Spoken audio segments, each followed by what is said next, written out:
I would like to introduce myself to some and say hello to others. My name is Deborah Fig Sanders, and I will be emceeing the forum tonight. But first, before we get started, as in all of God's will, we would like to ask Pastor Emmanuel Sykes to please deliver the opening prayer.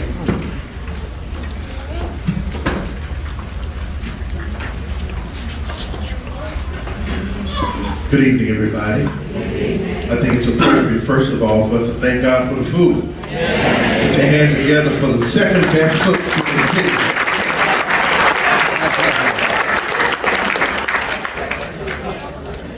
That's great. We thank you, Father, for this day, for this event, for its purpose, and we thank you for its outcome.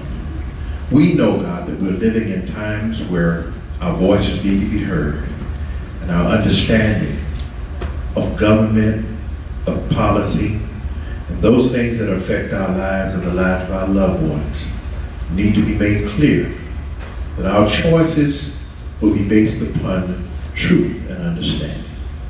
So tonight, Father, bless this event. Bless the audience, that they will listen closely and intently. There will be no outbursts, no unrest, that this will be an environment of respect, mutuality, and understanding. That when we leave this place, we'll be more sure of our position, the positions of our candidates, and what it is that's going to affect not only our present, but our future. This is our prayer in Jesus' name. Amen. Amen. Thank you, Pastor Sykes. At this time, I would like to acknowledge, and I'm honored to acknowledge, our distinguished guest and elected official. Joining us tonight, we have Representative Darrell Roussan,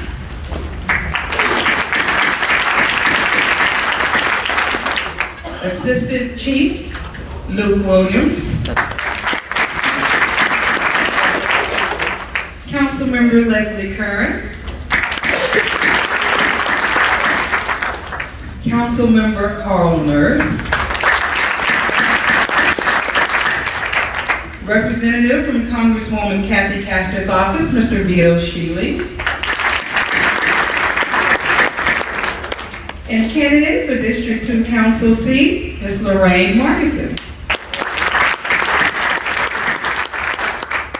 And at this time, I would like to bring the pastor of Mount Zion Progressive, and I want to, on behalf of the host, Mount Zion Progressive, Agenda 2010, the NAACP, SEIU, and the Bethel Community Foundation, I would like to ask our Pastor Lewis Murphy to please come and bring the welcome and the purpose.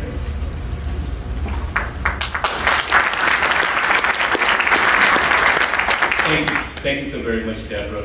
Welcome to Mount Zion Progressive Missionary Baptist Church. Truly, it is an honor to have all of you here tonight. Certainly want to thank the organizers who have made this event possible. Want to thank the event staff that will be facilitating the evening. Truly want to correct Pastor Sykes on the kitchen ministry. We want to thank Thelma McLeod, who's been up since 5 a.m. this morning.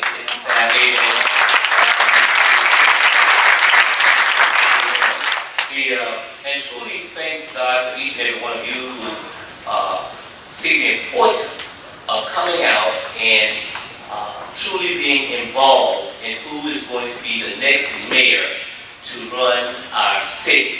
Hopefully you have been paying attention to what has been going on, and you have brought your questions tonight to ask each of them how are they going to move our city forward. Certainly want to thank Mayor Foster for his 4 years of service and just the willingness to serve. I would not want to be mayor, governor, or president. Amen. And want to thank Rick Kriseman for wanting to serve as well, and all of you, the elected officials that do serve. So please be very kind, cordial. As Pastor Sykes has already prayed, it is truly a blessing to have both of these men to want to lead our city. So thank you and welcome to Mount Zion Progressive Missionary Baptist Church at this mayor's open mic forum.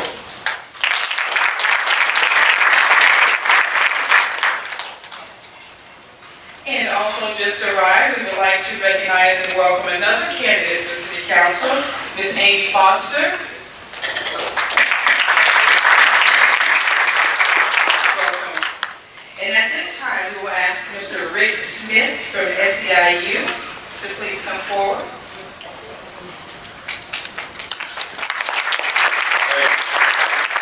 I'm very honored to be here tonight, thank you. You know, in a political campaign, candidates are very good at messaging, right? And you know what that means. It means that no matter what question is asked, they get to the message that they're ready to bring. You guys are good at that. But tonight, for our candidates, we'd like to think of messaging in a different way. That in this room, with us, we'd like that messaging to reflect the important issues. Good jobs, strong families, and resilient and prosperous neighborhoods. Because we do have an overriding problem in the city that is not really been addressed. That problem is poverty.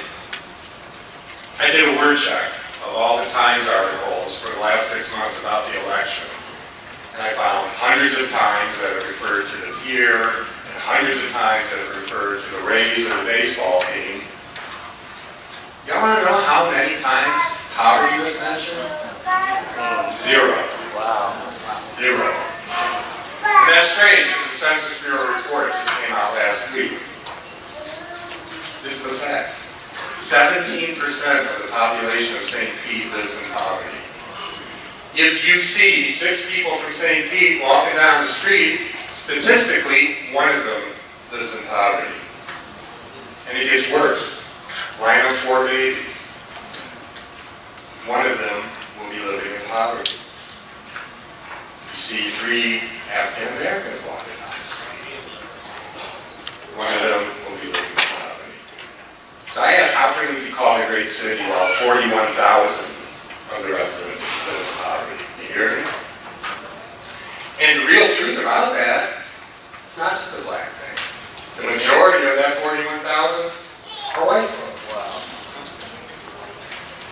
Agenda 2010, NAACP, People's Budget Review, SEIU involved in all this, and many, many others have given some proposals to begin to look at this. But you really can't count on the federal government. You know, they're shut down, right? Can't count on the state because that's a little sketchy there too. But we've begun to talk about proposals that will bring good jobs, strong families, and prosperous neighborhoods. They're floating around on your tables tonight. The bottom line on these proposals are, we're not asking for a handout, we're asking for the city to invest in its people, and then let the people with all our creativity and passion get the job done. We don't need or want the city to do it for us. We're quite good at doing things ourselves. And I'm sure you're all with me. So the election this November is critical.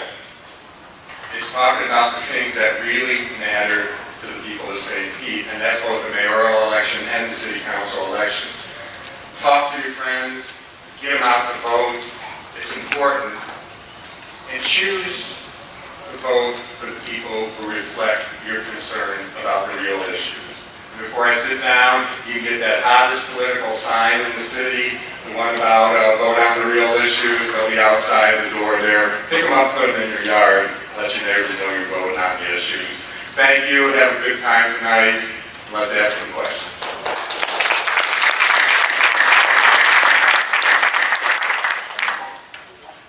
Thank you, Mr. Smith. Now, at this time, I have the distinct honor to introduce our moderator for this evening. The Reverend Sean Thomas has a passion to help transform the lives of youth and adults alike through ministry missions that help bring real spiritual and social change to the community. Although a St. Petersburg native, Reverend Sean recently relocated back from Atlanta, Georgia, where he was engaged in educational matriculation.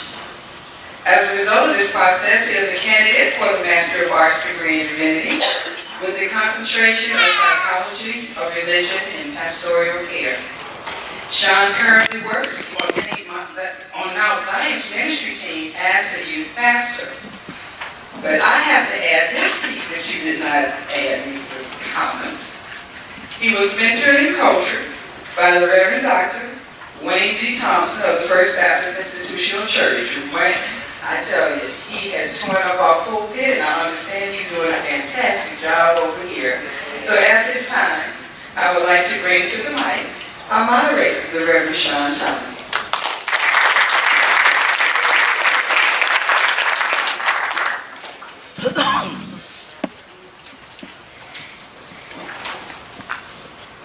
Let's give our MC a hand. This is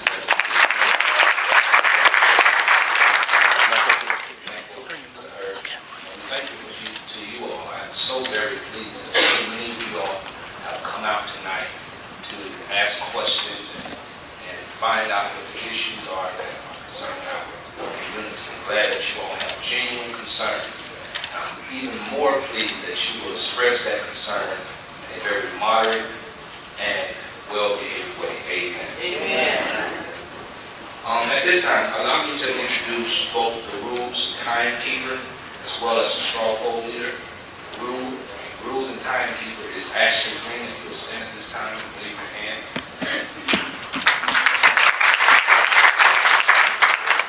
The straw poll leader is Aaron Dietrich. If you will stand at this time. Allow me to take a moment to give the rules for this particular event. First, the audience may have a maximum of 60 seconds to state their question. A maximum of 60 seconds to state your question. Questions may be directly to one or both candidates. If directly to one candidate, he or she has 2 minutes to answer. He has 2 minutes to answer. If directed to all candidates, he has 90 seconds to answer. As you approach your time limit, timekeeper will use a warning sign.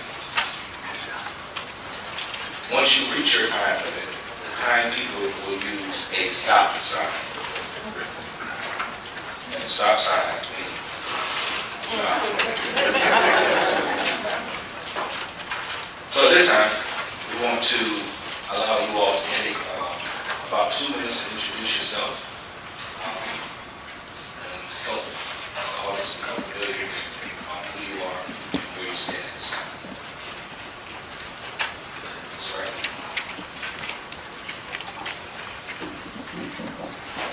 Good evening. Good evening. Thank you all for coming out tonight. My name is Kriseman and I'm running for mayor. A little bit about me. I grew up in West St. Petersburg. Went to State High School, University of Florida. I came back home to go to Stetson University College of Law. I've been a practicing attorney now for the past 26 years. I am married to my wife, Carrie. We are coming up on our 21st year together. And we have 2 children, daughter Jordan, who is a sophomore at St. Pete High, and my son Samuel, who's 10 years old. I served for 6 years on the St. Petersburg City Council, serving as the chair in 2005. And I served in the Florida House of Representatives for 6 years, serving as the policy chair for the Democratic House Caucus for my last 2 years. I'm here tonight really for the same reason that all of you are here tonight, and it's because you love the city. I love St. Petersburg. But what I really love about St. Pete is what its potential is, what we could be, but we're not yet. And what concerns me is the fact that we're not there yet and the direction we're going right now. And I look back at the last 4 years and I ask myself, what has changed? Have we maintained the status quo? Or are we problem solving? Are we addressing the big issues like the Bureau and Rays, but are we also addressing all the other issues that make cities great? Like creating good paying jobs, like improving our public schools so that we not only have the best schools in the county, but we have the best schools in the state and in the nation. And are we improving our neighborhoods so that we have strong, vibrant neighborhoods that are safe? That's what excites me about the city, is the potential that we can be. And we can do it together, and we have to do it together. We can't do it by ourselves. It isn't something the government can do alone. It's got to be all of us working together. I look forward to your questions tonight, and I look forward to your vote on the number 10. Thank you.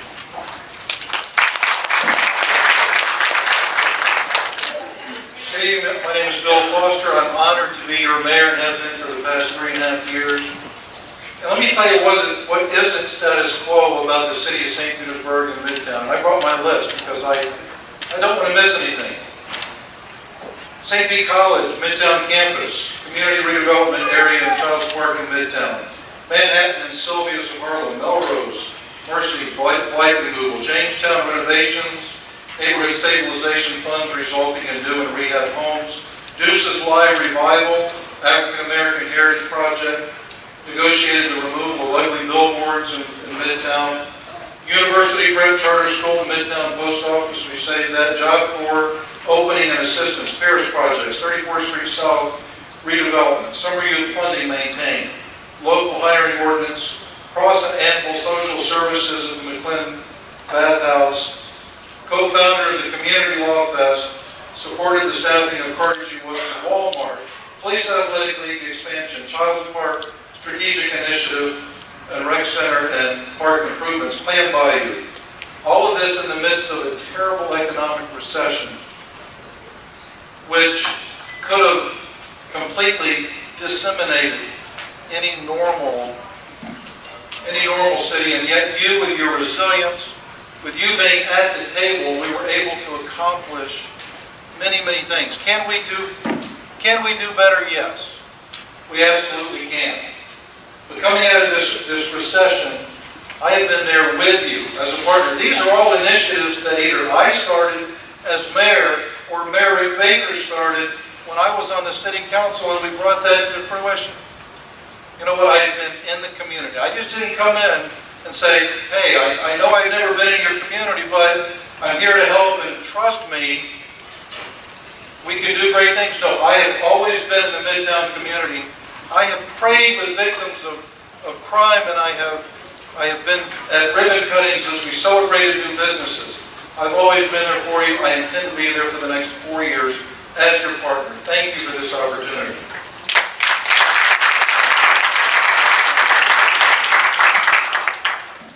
Thank you, Mr. Kriseman. Thank you, Mr. Austin, for your statements. At this time, we're going to open up with an initial 2 questions from both the candidates. That means that you all have 90 seconds apiece for each question to answer. Following those two questions, we will allow you all to ask the questions that you all have. You can come to the mic. We'll have 3 people in the queue. When those 3 are done, then we'll have 3 more coming.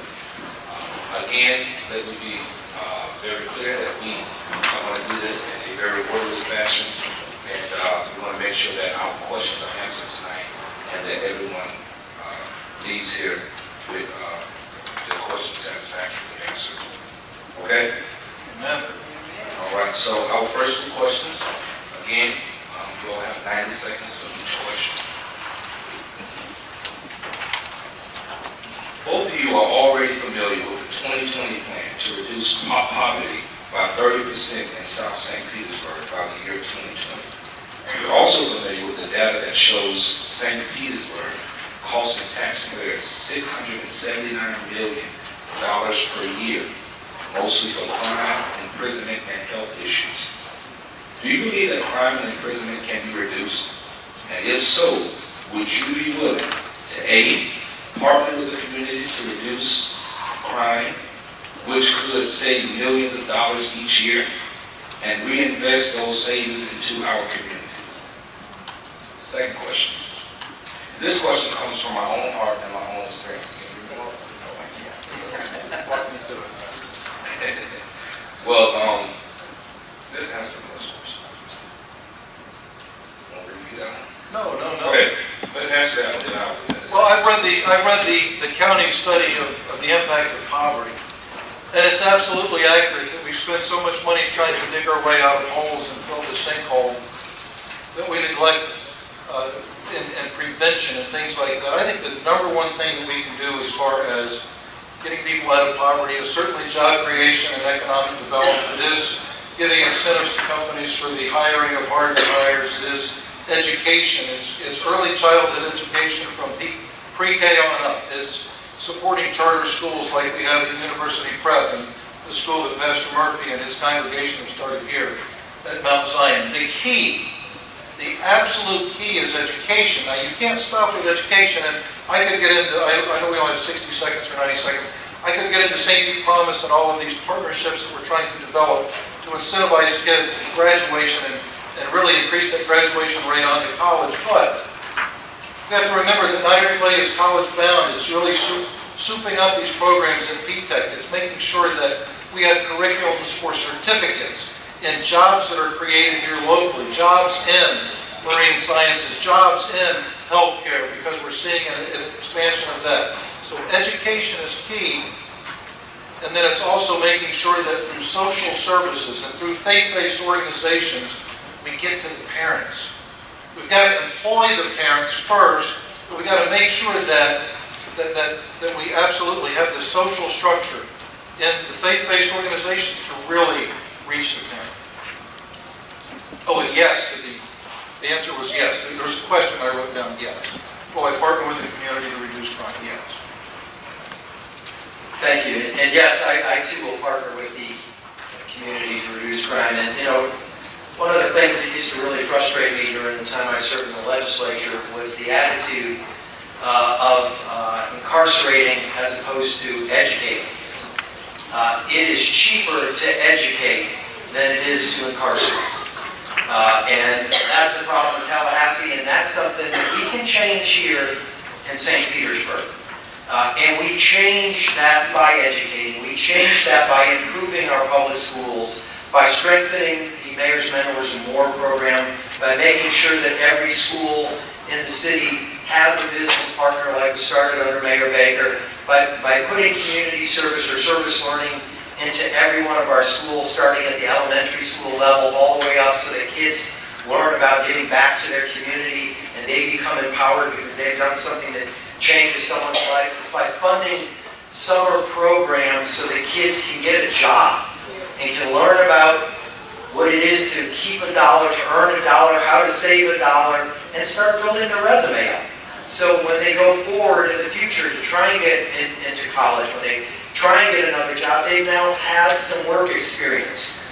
It's hiring local, and it's making sure that we give those who've been previously convicted of crimes opportunities to get jobs. We want to address poverty and tax. Those are the things that we can do, we have to do if we're going to change and start making changes here in St. Pete. Thank you all so much. It was a very important part of that question that you all may not have heard. I fast. I don't want to give you an opportunity. I don't want you all to be able to answer that. I know that you all want to answer that question. The money that we save on crime, if you all indeed partner with the community, that we save on crime and prison and health issues, are you all willing to take those dollars and reinvest those dollars back into this community? Absolutely. The next question, and this question, as I said, comes sort of from the heart of my own experience. I had a family that are participants in the Short Acres Rec Center. And I also have family members who are participants in Wildwood Recreation Center. I've noticed that the resources and exposure provided at Short Acres is considerably more than that at Wildwood. My question is, what accounts for that difference, number one? And what will you do to equalize the opportunities and exposure available through Southside Recreation Center? 90 seconds. Yes. Thank you. You know, and you raised a question that it's only dealt with rec centers, but I think it's broader than that. And I said, I think I may have said the first time that we were having an SEIU debate that I wanted to see city resources spent equally throughout the city, and that wasn't right when I said that. I realized that because for too long resources haven't been equal. They've been spent disproportionately in certain areas. So in order to create equality, it means that we have to spend more in the areas that haven't been receiving those resources in the front end to get us to a point where we have equality. And it's not just with rec centers. Whether it's road maintenance, it's housing, I mean, it's across the board where we don't see resources being spent equally throughout the city or fairly and throughout the city. That has to change.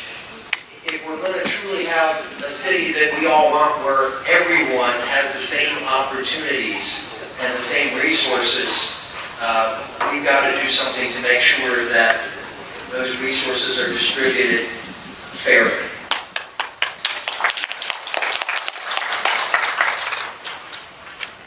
And I agree with part of what Mr. Kriseman said. You know, we do talk about equitable distribution of assets and things like that. But to answer the question specifically, I would put Wildwood, Campbell Park, and Childs Park all relatively new. And Lake Vista, which is going under renovations now, I would trade Shore Acres, where I live, for any one of those facilities. Shore Acres is the smallest, the oldest, it has no gym, it has an old pool, and it's got very little room for expansion. So to be candid and very honest, I would take Wildwood in a minute over Shore Acres. Now, that being said, we have done a great deal of work making sure that we have parks and amenities and rec centers for our kids. And our Parks and Recreation Department is incredible. But when it comes to areas of greatest need where we have spent the most money, it actually is south of Central Avenue, because that is where we need to do the most work. That is where we need to combat poverty. That is where we have housing needs and where we've spent most of our neighborhood stabilization funds with rehabs and new properties and land banking. That's where the foreclosure crisis hit us the most. That's where we have the most Title I schools. Absolutely, that's where the resources are. That's where they've been under Rick Baker. That's where they have been under my administration. And that's where the resources are going to go for the next 4 years.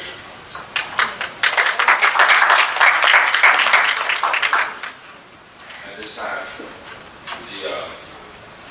it's up to you all to ask the questions. As I said, we have 3 of you all in the queue, and then after that, others. Hi, this question is directed to both of you gentlemen, and it relates to your comments related to reducing, or as it relates to crime and the impact of crime in our community. And you both spoke about education being at the crux of turning that around. I would like to have both of you elaborate on how do you propose helping, and this speaks from personal experience, an honor roll kid throughout high school, or junior, elementary, middle school, and then in high school, I'm a band member, as certified soccer referee, and this child's not unique, I've seen it with my eyes. How do you help that child that was smart? Education was, they obviously were getting educated, but then in high school, they started getting work, get in trouble. They got into juvenile trouble, subsequently it was a downward spiral, and they ended up with adult charges and convictions. As I said earlier, that person is not unique, and I know from personal experience. How do you help that person? And there's a lot of them in our community. It's a great question. And I'll go ahead and answer that first. Because somewhere we went wrong with that child, and all of the resources that might have been available to that child and the child's family weren't enough to keep that child from making bad choices. However, once we reach that young person, that young man who is smart, who is motivated, we work on restoration of their civil rights if they have felony convictions, adult convictions. We do more restoration workshops. And we're going to do that at the Community Law Fest coming up at the end of the month, where we will have a team of lawyers doing nothing but restoration. I say we do that more. We also educate the business community as to work opportunity tax credits and the federal bonding program that can provide assistance for employers that will take a risk. They can get a federal tax credit, and they can also, for under $100, they can get a bond, a federal bond, through travelers of all things, to assume that risk of anything, of any wrongdoing that young person could do. And then third, we can work to get them into college. We can, they don't qualify for doorway scholarships, but We can work with tuition assistance at P-TECH and things like that to make sure that that child has an opportunity, and that we are a city of second and third chances and opportunities to get a job. Lisa, that's a great question. And that's really a situation that is tragic. And I think one of the ways we address it, and I talked a little bit about it before, is through mentoring programs and strengthening the mentoring program we have. Another way is, and this is something that needs to be addressed, is the number of arrests by school resource officers that are going on in schools, where kids are being arrested as opposed to having to do community service and civil infractions instead. So there are things that we can do that we ought to be looking at for an alternative to arrest, so that child now has a record for the rest of their life. Finding summer jobs again and summer employment, so that that student can start learning the responsibility of earning money the old-fashioned way of working, as opposed to crime. And again, going back to service learning, I have personally had conversations with kids who've done service learning, and it's changed their life. They grew up in environments where their household, in some instances, both parents were in prison. They were headed in the same path until they started service learning programs and learned what it is to give back to their community and became empowered by that. And while I got a couple seconds left, let me add one thing that I neglected to mention in the last question is you don't create people funding when you're closing historic pools. I should have mentioned that before. That's not equality. Before we move on, I just want to make sure that everyone has had an opportunity to fill out the strong poll. If you have not had that opportunity, it's very important that you do so. We're very concerned about where you stood on certain which candidates you stood with, you came in.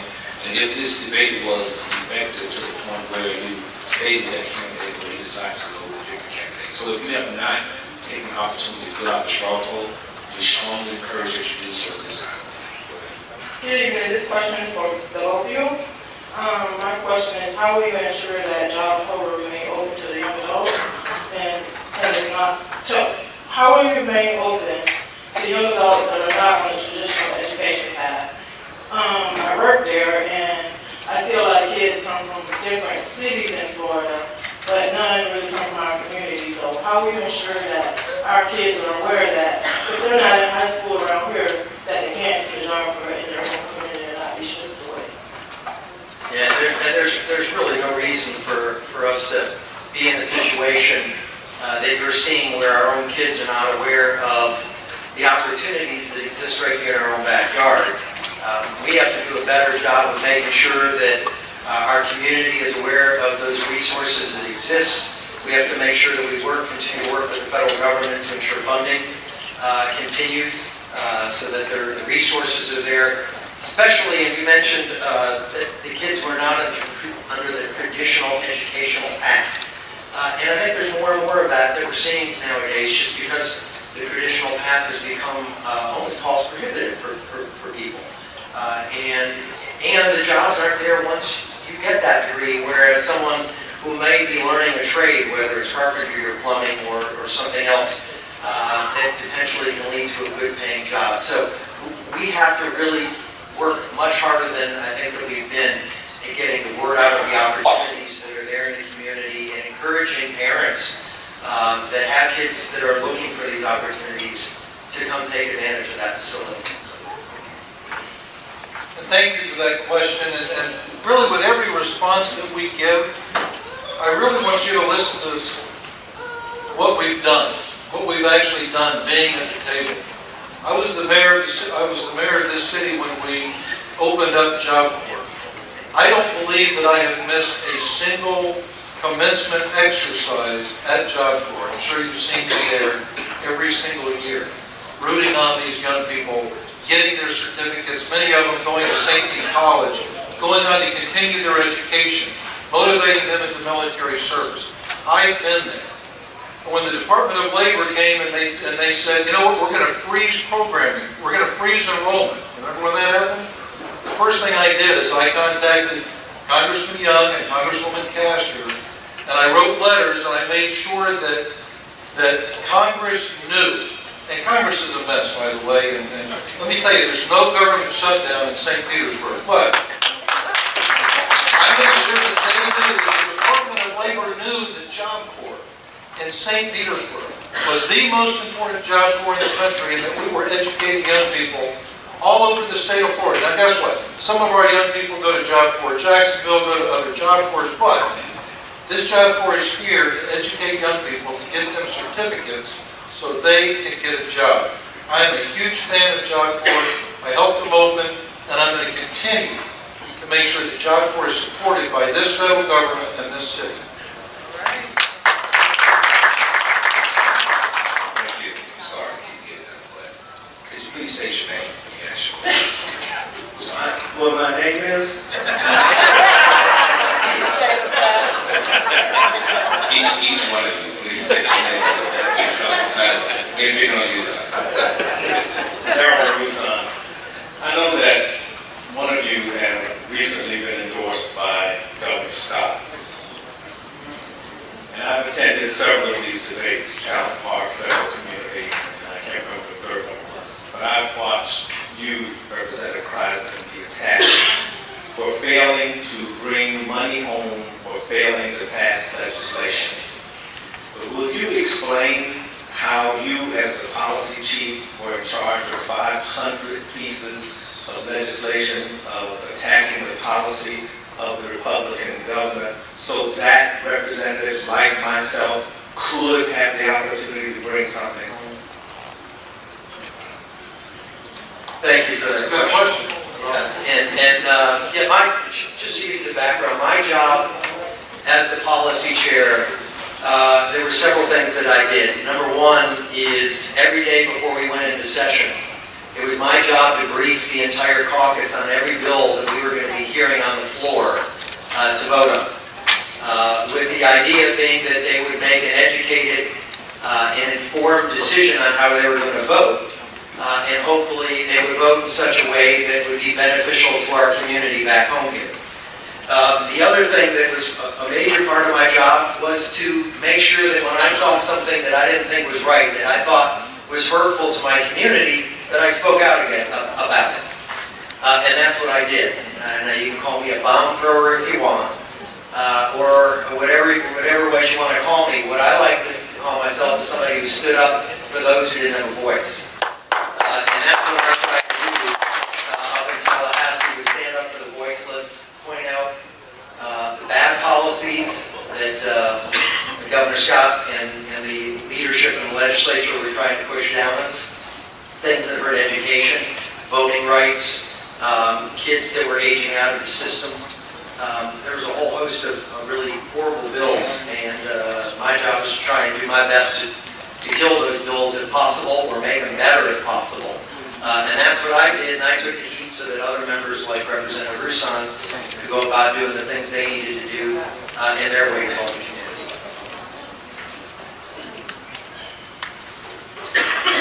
What we have here is a disagreement. Because I think that Mr. Kriseman's job was to represent his district and the people of the city of St. Petersburg. And I don't care what party you are, we've seen what partisan politics can do to real people and real life situations.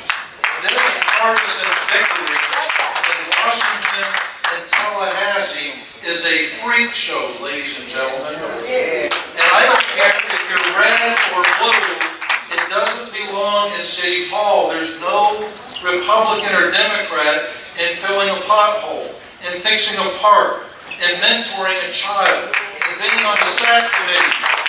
There's no red and blue in that. We provide essential need services. And you can be party chair and you can represent your party, but that's what's bogging down Tallahassee and Washington. Folks, it's a mess. And you know what? I'm embarrassed of all parties because they need to put that partisan crap aside. And they need to take care of the people. We've got, know what, they're fighting over affordable health care. You know, I support that, but you know what else? They're messing around with bigger waters, which is going to have an even bigger impact on our local economy. It's going to drive down our property values. It's going to cause another mortgage foreclosure crisis. It's going to freeze people in their homes. And guess what? It's going to impact Midtown. So, you know what, folks? I'm tired of the partisan stuff. And I'll give a little shout out to Rusan, even though he doesn't like me. You know what? He brought stuff home. He didn't get into this part. He knew how to play nice with Republicans. And he can use it as a crutch or an excuse. He brought money home. God bless you, Representative Rusan. Rick Kriseman. Rick Kriseman.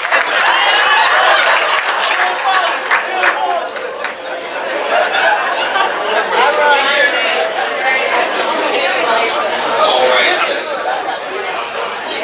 Let's bring it on, let's bring it on. I get a little preachy. I'm in church.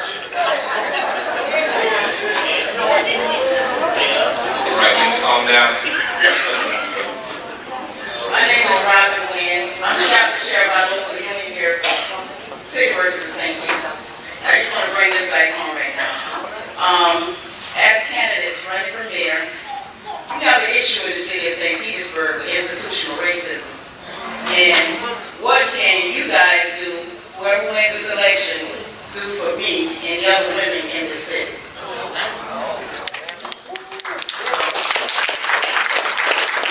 I think the first thing you have to do is acknowledge that it exists, and I do believe that it exists in corporate America and government.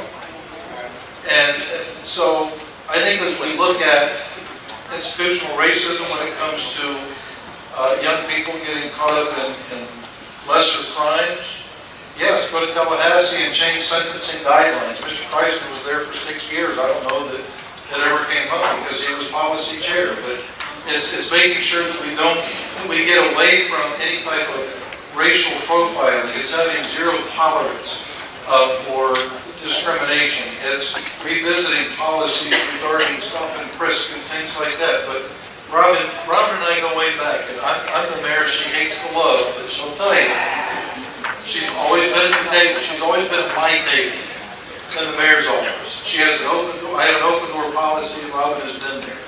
We talked about a lot of these things, but it is making sure that leadership starts at the top. And it's making sure that we have programs where women can advance. And it's making sure that this mayor as leader is always accessible. And between Rick Smith and Robin and the rest of the employees that represent the city employees, they will tell you with a straight face that this mayor is always accessible.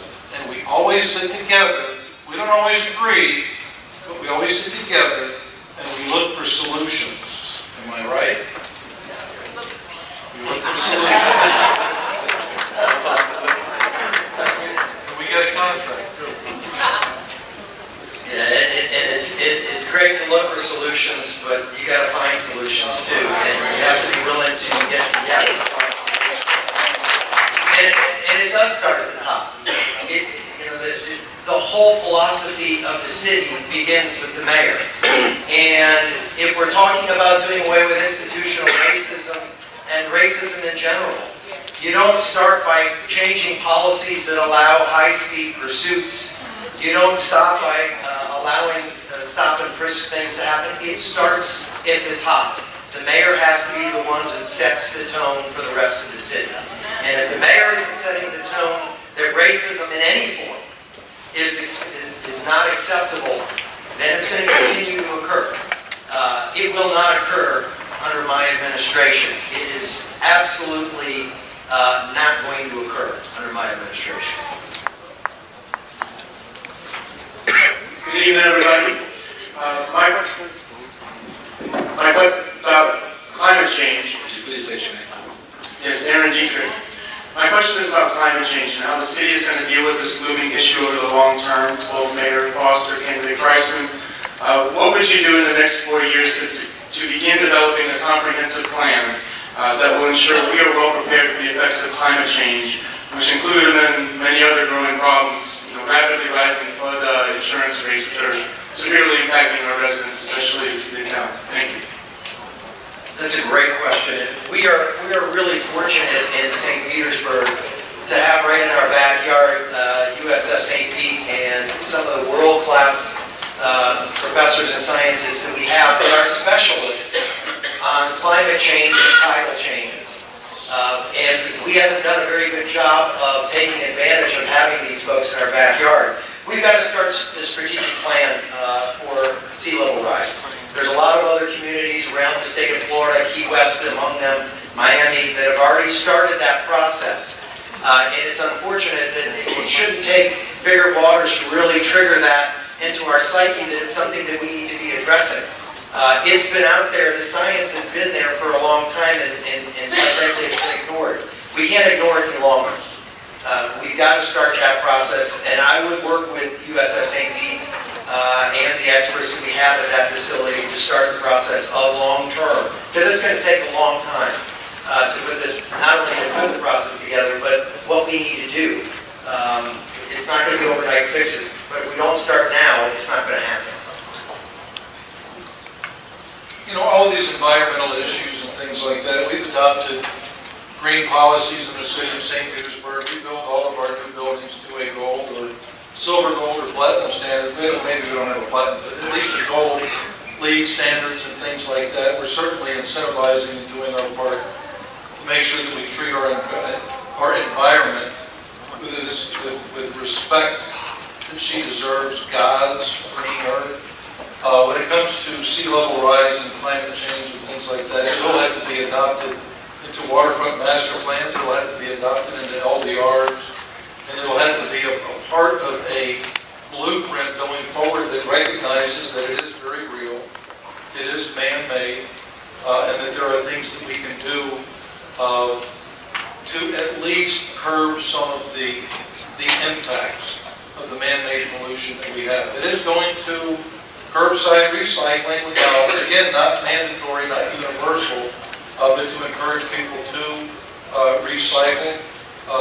It's encouraging green technology and the use of solar and things like that, and bringing businesses in that can do that. It's a myriad of things that we will need to address, and we can't do it alone.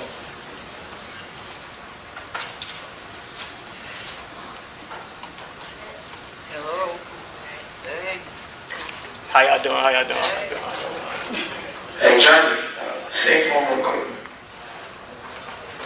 We've had our shares of ups and downs, in times when there was no one around. And God came and spoke these words to me, in praise will confuse the enemy.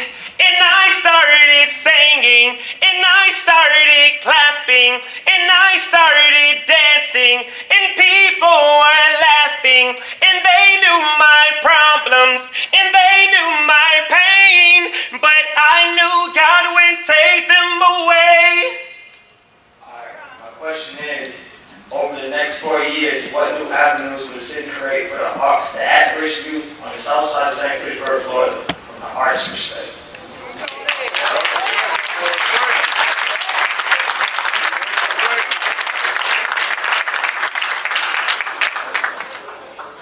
Through the city of St. Petersburg and through some really great partnerships, we have established a youth arts conservatory in the city. It's through our city's Parks and Recreation Department.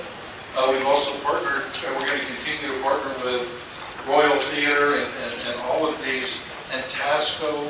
We have incredible young talent. Every year I do the Mayor's Youth Showcase, and every year we highlight the best and the brightest in performing arts and visual artists and dancing artists that are coming out of our high schools. We love to showcase local art. Every year we bring local artists in and they display their works at City Hall so we can promote art. It's partnering with Creative Play. It's partnering with all of these organizations that can really help you hone your skill.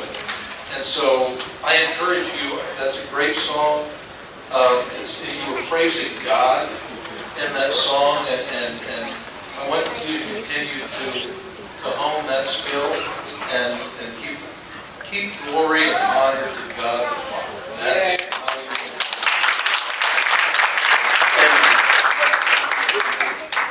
it.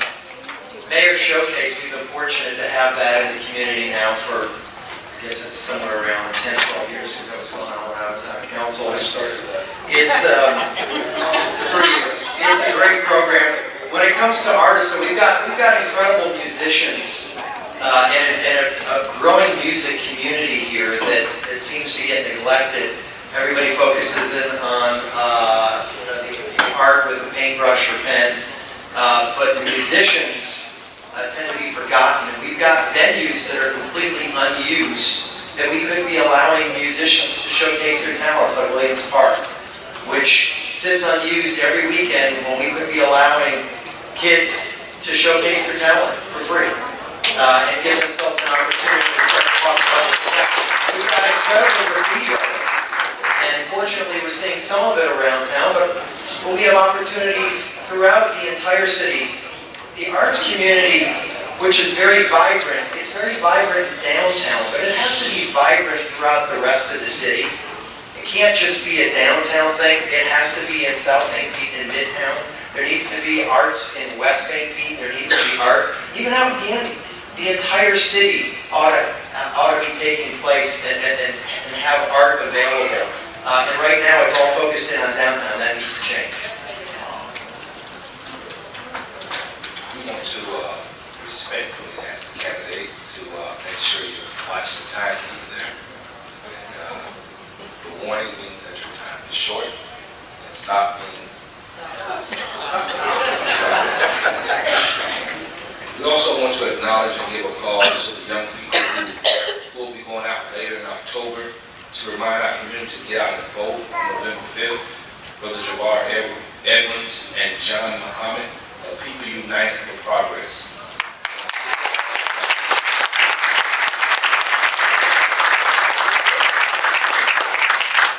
And also we want to keep in mind as you ask your question that you will give your name before you ask the question. Thank you.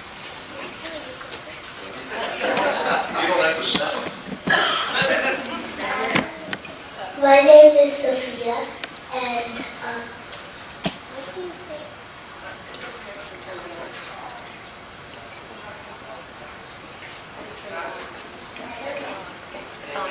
what do you think is important to invest in St. Pete?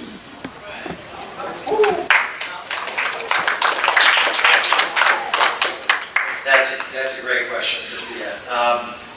We need to be investing back in our neighborhoods. We did away with the city did away with the partnership grant program, which has a tremendous impact on neighborhoods. Investing in affordable housing, investing in community centers, rec centers, and playgrounds. There used to be a program at one time in place back when Mayor Baker was mayor, where he wanted to see a park within walking distance of pretty much every neighborhood in the city. That's something we ought to be taking a look at again. We need to be investing because it takes investment to create jobs, and to provide those incentives that help create jobs. So we need to be investing in job creation so that when you get a little older, Sophia, there's a job that's waiting for you when you finish school. So that you stay home where your parents are and you're not moving somewhere else to another city because you can't find a job here for your skill set that you learned in college. So we need to be making that investment. We need to be investing in our schools and education to improve our schools so that you can get that good degree and that good education that helps you get a job. And that's a great, I wish Sophia were still out there so I could answer her directly, but you know what we need to be investing in is Sophia. Investing in our kids. That's really where we're going. And it is making sure that we manage our resources wisely, but that we always prioritize our kids through parks and recreation, through after-school programs, through opportunities. Because you know what, I want to make sure that Sophia falls in love with St. Petersburg. I want to make sure that wherever Sophia goes, she's bragging about the city of St. Petersburg, that she's bragging about her neighborhood, that she's bragging about her school, and that if she goes off to college, she can't wait to get back because there is a job with a living wage right here in St. Petersburg. This is a place where Sophia wants to raise her kids. It's quality space, it's quality of life. It's making sure that we do treat the arts as a priority, as not only business, but quality of life as well. It's making sure that we have parks. We've opened up many parks since I've been mayor. Perry Bayview was one. We're about to have a ribbon cutting, I think, later this week at Rio Vista. So yeah, parks are important. But it's also making sure that our kids have access to some incredible programs through TASCO and through our schools, and we're going to continue to do that. Our investment is in our kids. Thank you so much. Thank you. And then Roger, that was my question. So that's my daughter Sophia and Salma, and they are attending UPA, the charter school that just started, and I'm actually pulling them out of that school, and they're going back to their neighborhood school, Woodlawn, because quite frankly, I'm very disappointed with that charter school. They started in August, and what I see from that school is, in my opinion, treating African American children like they're already juvenile delinquents and treating them like they're incarcerated already. So they're going out of that school and they're going back to a public school. That being said, I read an article this morning from the Boys and Girls Club stating that 1 out of 5 African American youth will be graduating from high school this year, specifically in St. Pete, 1 out of 5. And I wanted to know, what do you think in the next 4 years you can address, instead of being 1 out of 5, 5 out of 5 African American youth are graduating from our high school system? And secondly, in regards to living wage, I know without the consent or asking of the community where they pulled out the sweet pay, there's a Walmart coming in place, and frankly, those jobs aren't living wages. So whoever decides to be mayor, what are you going to do in the next 4 years to actually give the communities living wage jobs? Two-part question.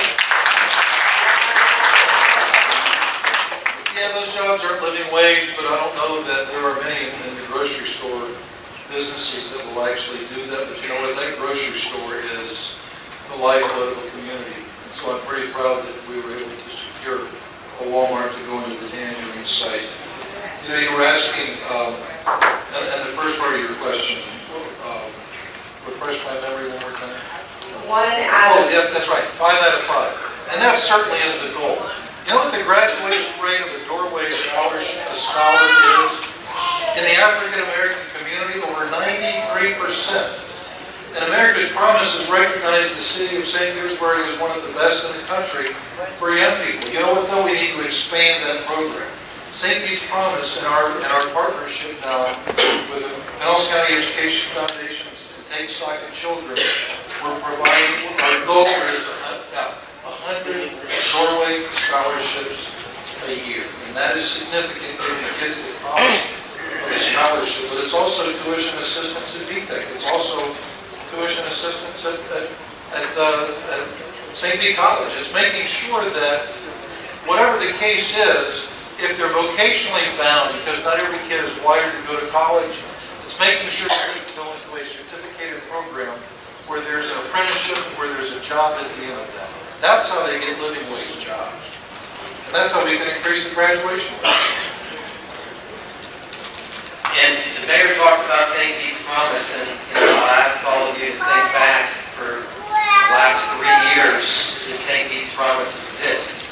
There was no promise to St. Pete for 3 years. It's only been something that started within the last 6 to 8 months since this election cycle has really started. You know, leadership is not doing things during election time. It's doing them from the time you get elected. 1 out of 5 is not acceptable. And I go back to service learning and getting kids empowered. We talk about apprenticeship programs and alternative career path programs to help kids so that they're motivated, because it's all about the environment in the classroom. If you can change the environment, you have greater success for getting kids through and graduating. But as far as the the next question is, in living wages, it's bringing good jobs, not just in the retail sector, but manufacturing sector, whether it's solar manufacturing or LED manufacturing, or battery technology and looking at green, clean technologies. It's health sciences and bringing those jobs and expanding those job opportunities here. It's expanding opportunities in marine sciences and in those programs. And those things, quite frankly, they just haven't been going on here in the last 4 years, and they need to be. These partnerships, these opportunities for partnerships didn't just crop up. USF St. Pete's been here, and the marine sciences have been here for a while. Thank you, Bo. Thank you. Mr. Mayor, could you give us a more specific time frame for how long St. Pete's has existed? That's a great question. St. Pete's Promise evolved out of the person who was running the school's education program for the city becoming the assistant superintendent of schools. And it also evolved around the starting of Dr. Michael Grego. Mind you, I've had 3 superintendents of school in the 3 years that I've been mayor. Julie Jansen, and then we inherited an interim, and then we finally got Michael Grego.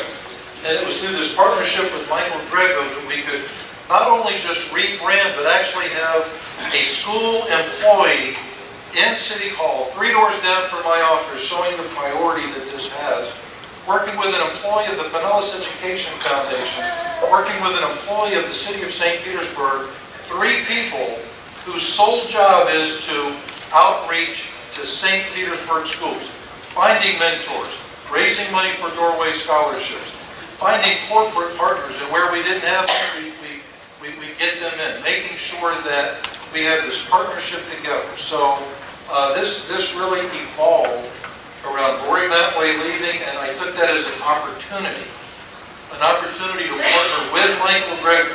So I don't stop doing my job just because it's an election year. I'm going to continue to do my job all the way to the end, and that'll be 4 years from now. Thank you.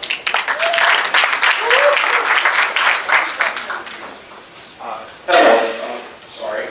My name is Robert Ellis, and I'm on the Civilian Review Board for the Police Department. My question is important that we have a police chief, and I'm wondering your view of how to obtain a police chief, whether we should look in-house or should we go outside. I would like to hear from both candidates.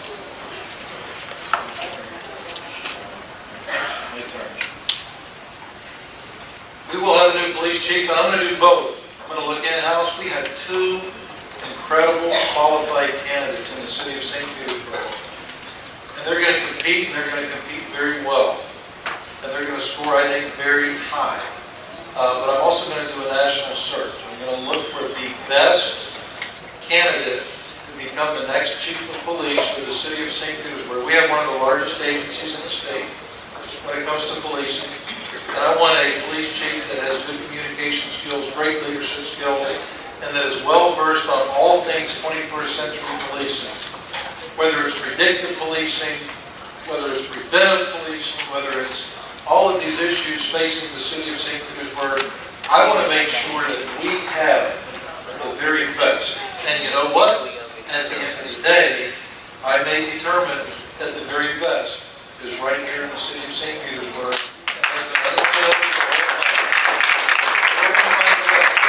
Folks, you deserve the very best that's out there. And I'm going to make sure that we get that. Great question. And thank you for your service on the Civilian Review Board. Incredible work. Thank you. Robert, thank you also for your service today. First off, I think that it doesn't need to be a national search.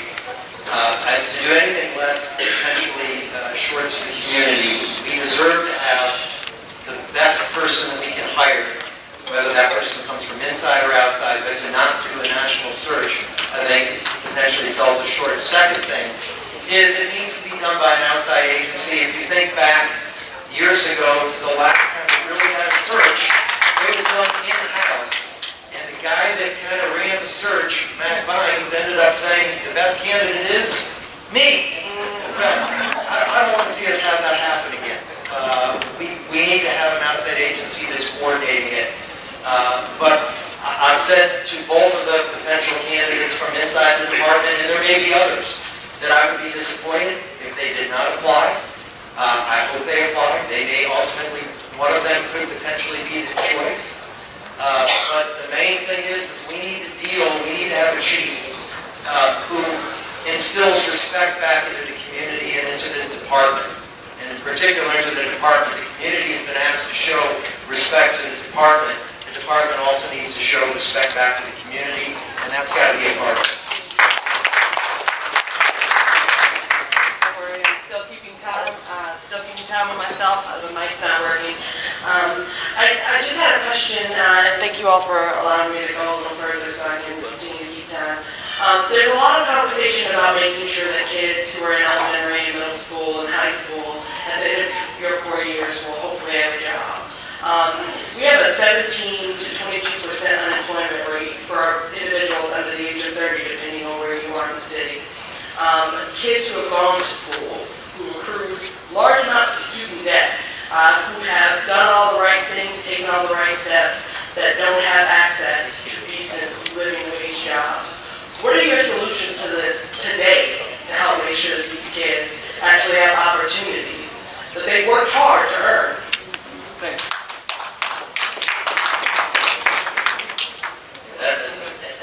That's a great question. That's a tough question because turning the switch on to create those jobs today is not good. It's not easy. And unfortunately, the reality is it's a bit of a long-term process, and that we've got to start immediately going out and bringing business to this community. And it's working in partnership with USF-St. and Eckerd College on marine sciences. It's working with All Children's, Johns Hopkins, and Shands on health sciences and increasing their footprint and going to Baltimore if need be to get All Children's here, going to Gainesville. It's working with companies like Lumistream and others that are out there to bring those green, clean technology jobs to the community. And it's working with Pinellas County and the incubator programs that we already have. But it's also, we cannot forget, we've got a lot of small businesses.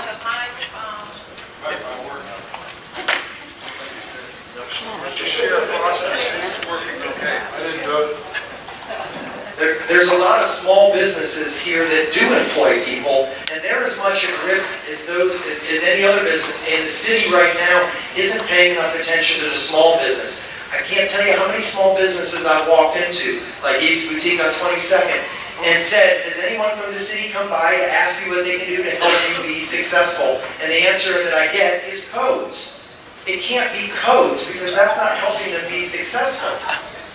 It's got to be the city looking at the impediments that we put in the way to make it easier for them or tougher for them to do business. These debates have been interesting. Mr. Kriseman's criticized me the whole time for even sending codes out or not sending codes out enough. And then we get criticized for sending codes out. But let me just be frank. Government does not create jobs. We create environments for the private sector to come in and create jobs. That is making sure that we have affordability, that makes sure that we have affordability with our taxes, making it conducive for that investment. It's also making sure that it's safe, that we have an education system that is up to par. So it's all of these things. It's making sure that we work, that we sweat the small stuff. Making sure that we have the look, smell, and feel. It's making sure that we embrace the creative classes and the arts. It's making sure that we're a city that is growing the population of people that love the city of St. Petersburg. Guess what? During the worst economic recession, where we've had literally hundreds of millions of fewer dollars, if you adjust it to CPI, and government dollars, we focused on the small stuff, we focused on the environments, and we're on track for $400 to $500 million in new development right now. That is new jobs. It's having trades. It's having 200 trades on a development. It's making sure that we have these environments where jobs are created.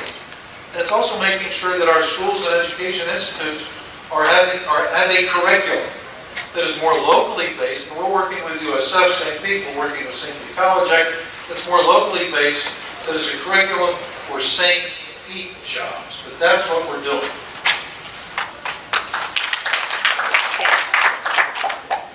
Alias, Angry Lee.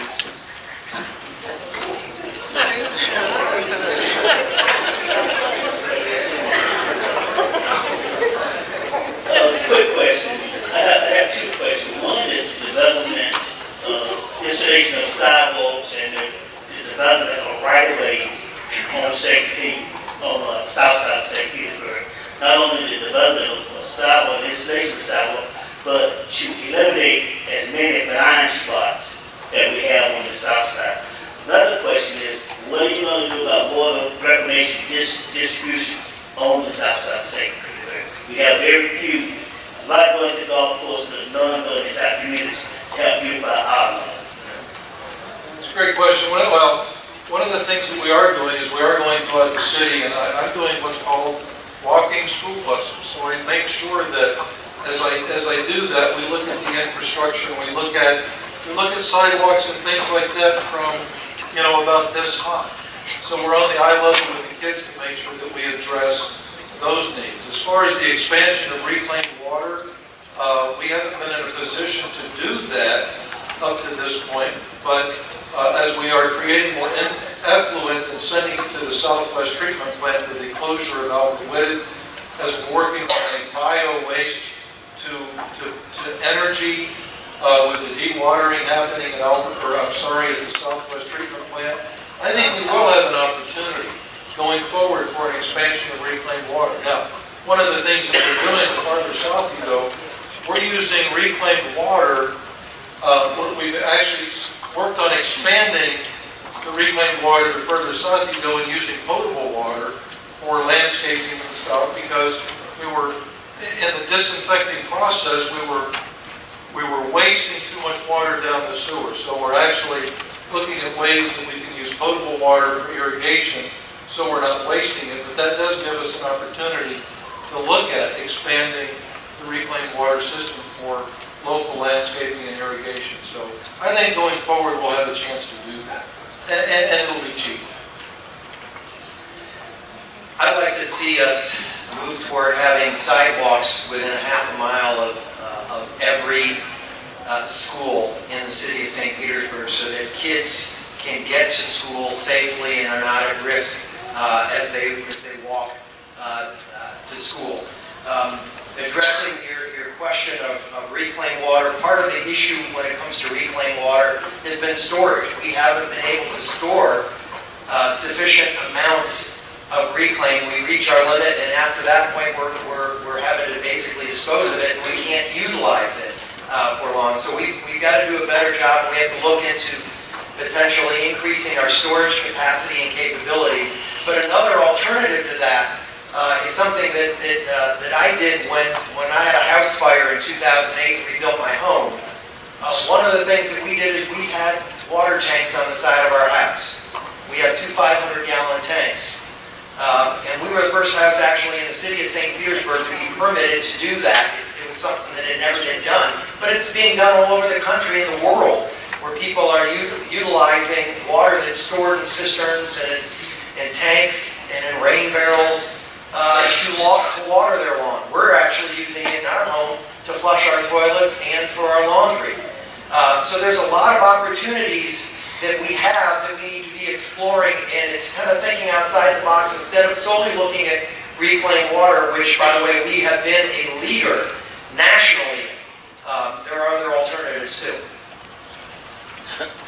Real quickly, we want to make sure that as many people as possible can ask a question as you all see there's a line of the people. So we're going to ask the candidates once again to minimize your answer. It's going to be hard. 15 seconds.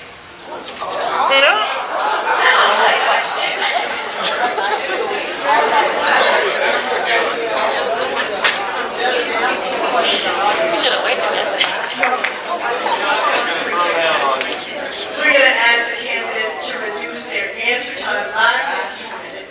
Oh, I was sure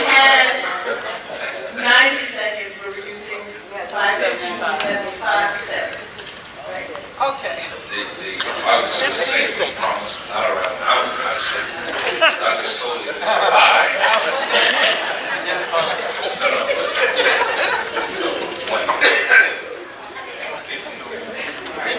Thank you.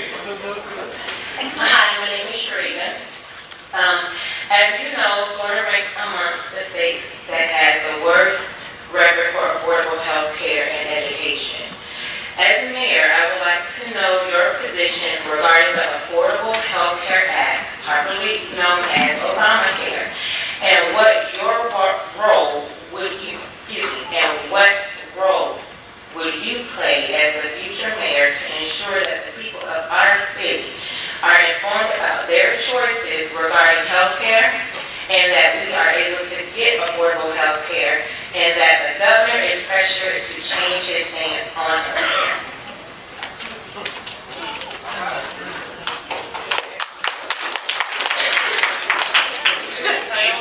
Yeah, Sharita, I fully support the Affordable Care Act. I'm extremely frustrated by the position that the Speaker of the House in particular has taken on this issue. The governor initially at least had come out at one point in time in support of funding, and then has really not done a whole lot above that. It's been the legislature with the Speaker and the Senate President who really put the kibosh on being able to put the exchanges in place that we need to have moving forward with that program. I think it's incumbent on the mayor, and if I am the mayor, on me as the mayor, to work with our local delegation and try and get them to understand the importance of it to this community and why it's important to the community that move forward. It is the law of the land. It's been upheld by the voters, it's been upheld by the court, and now the legislature.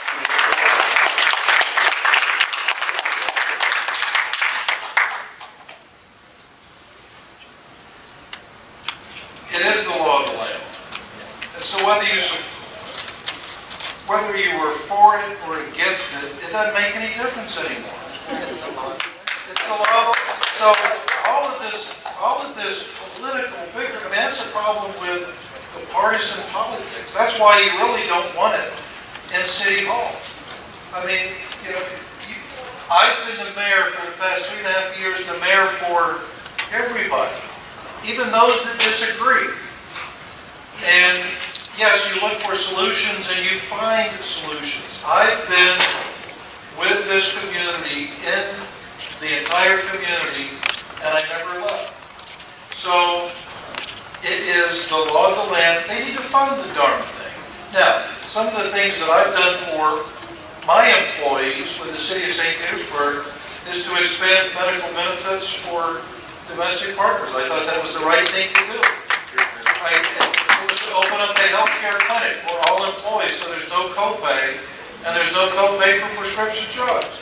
Again, that's the right thing to do. It may not be, it's not Republican or Democrat. If more people would just worry about doing the right thing, it's about the people.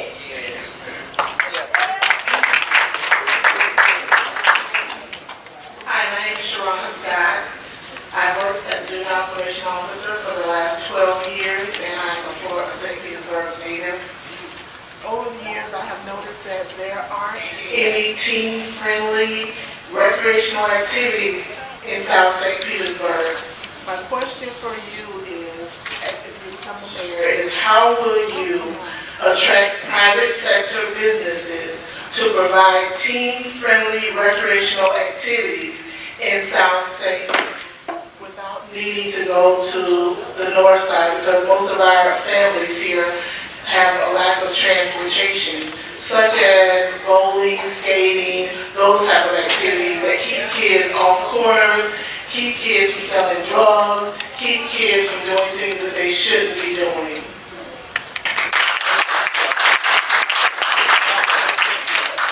I agree with that wholeheartedly. I've been working on what I call a teen magnet for years, and it really has to be done by the private sector. Now, we've got a lot of really incredible teen programs. You can go to Wildwood, you can go to Campbell Park, you can go to Parkland Park.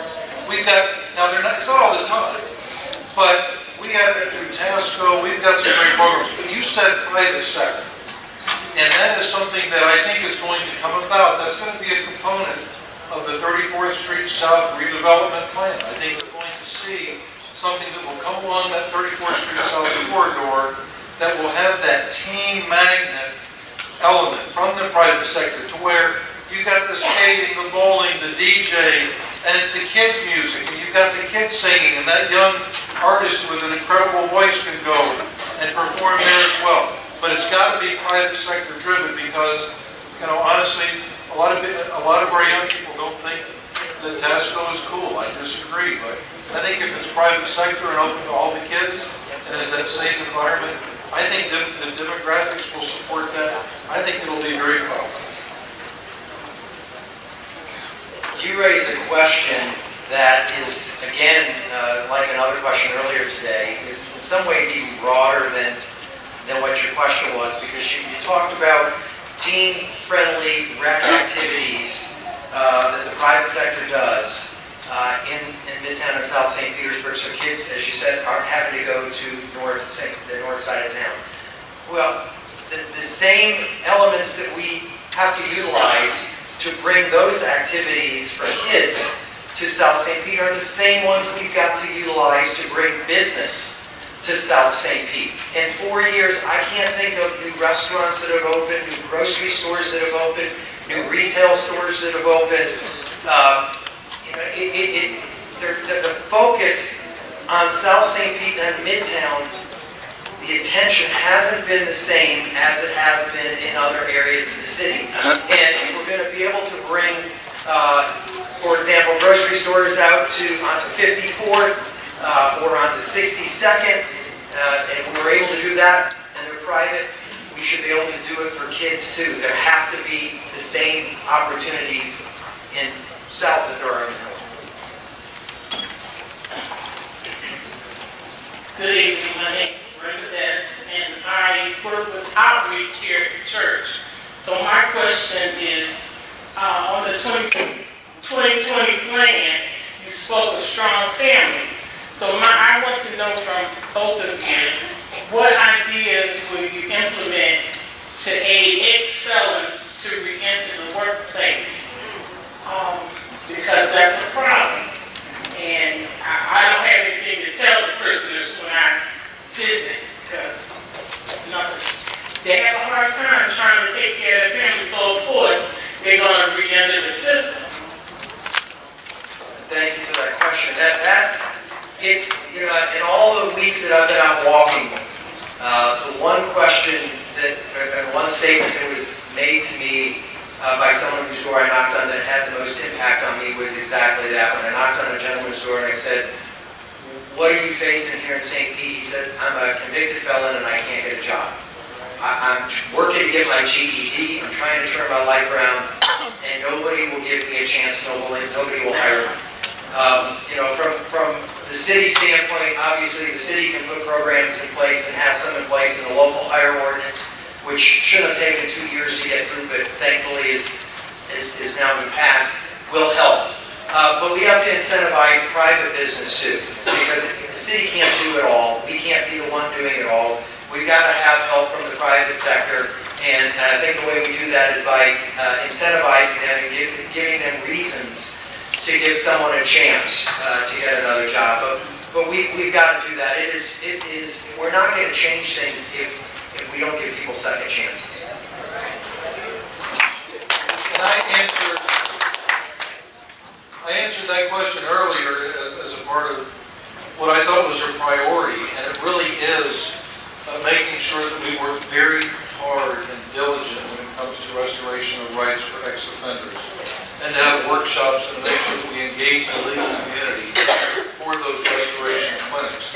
These work opportunity tax credits, I think we can do more to market those, because that's between like $1,500 and almost $9,300 in a tax credit for employers that will hire an ex-offender.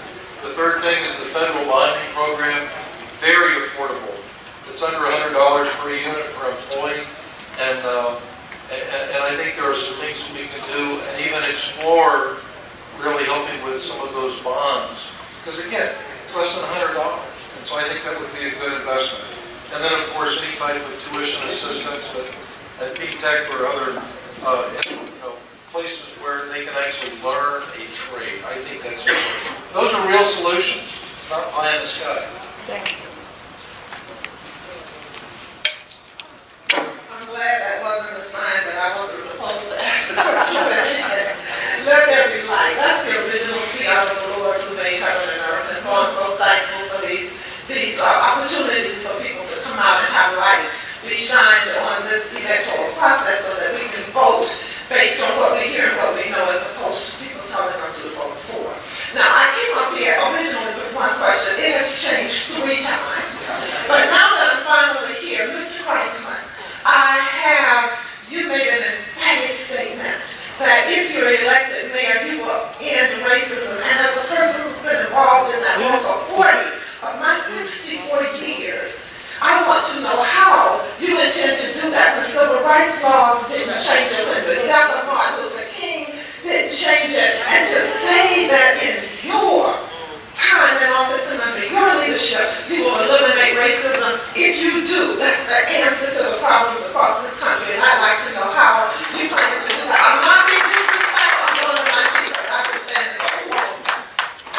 And thank you for that question. I think what I said was I will not tolerate racism of any kind in my administration and by anyone that works for me. And I will not tolerate that. And it is an extremely challenging issue, and it's one that's been long-lasting here in the city of St. Petersburg. We have boundaries and walls that have been built up over the years, and we still haven't broken them down. And one of the ways that you start breaking down boundaries is by bringing in business. It is by changing the climate. For example, if we have in South St. Petersburg a business like a Trader Joe's, and we place them in South St. Petersburg, as opposed to where you would the business probably would naturally want to locate. What does that do? Well, it means that people from all over the city, like they do for Del Holmes Park, will come to South St. Petersburg, and guess what will happen? They'll realize that the residents in South St. Petersburg are no different than them. The houses in the neighborhoods are no different. That's how you have to start breaking down those barriers and those boundaries that existed. Is it going to be easy? No. Will I tolerate it in my administration and my employees? No, I will not. But that is a commitment of mine to start breaking those barriers down. I am tired of Central Avenue being the Great Wall of China, that if you live to the north of it, you don't cross. That has to end.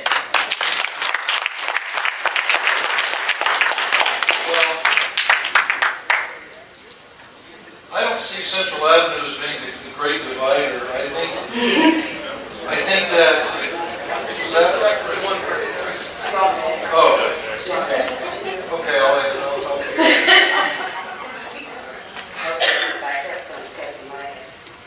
Okay, this is Jeannie Blue. I'm with the Weekly Challenger News tonight. And my question is, to increase workers' starting salaries, would you establish a $10 an hour living wage ordinance for St. Petersburg? Well, to answer that, certainly you have to engage the business community to see what impact that would have, and certainly literally work with the community to make sure people are at the table. So I can't answer that tonight as far as setting a minimum wage or I don't know what impact that would have as far as job creation. Now, there's no Great Wall of China. You know what the big difference is in our community? It's doers and talkers. That's the greatest divide. We have so many people that are talking because that's where they're relevant and that's where they get their significance. I want this community to be full of doers, like Leonard. And when you talk about racism, I've been at the table with the YWCA, I've been at the table with Greg Reach, I've been at the table with Sending People Together, the NAACP, NCNW, the SELC, the NCLC. I've been at these breakfast, lunches, and dinners, and I've been the people who want to do, and who actually want to be a part of the solution to educate people as to the impact of racism. So, Mr. Kriseman, he hasn't, again, I've never been in the community, but trust me, I can do better. No, I've been in the community. I've been working on that.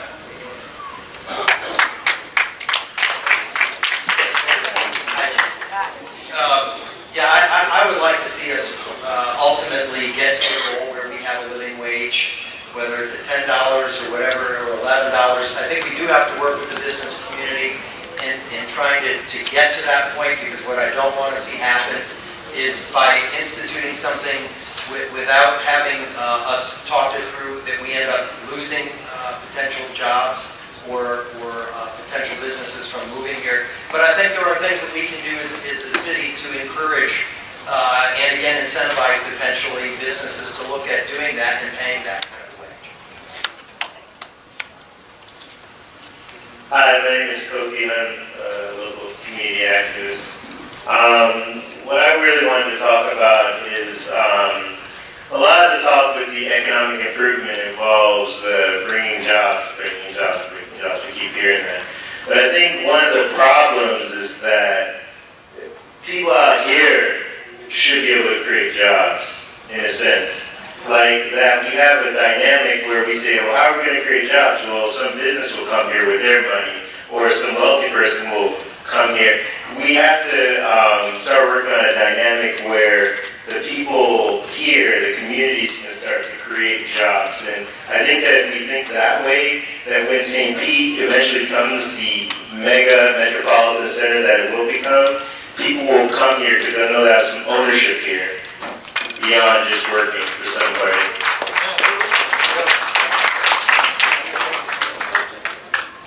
I thought he was going to take my question for a minute. Brother John Muhammad, Child Quality Neighborhood Association, People United for Progress. Great. He didn't ask a question. What's the question? He didn't ask a question. You know, this kind of education. How would you do that?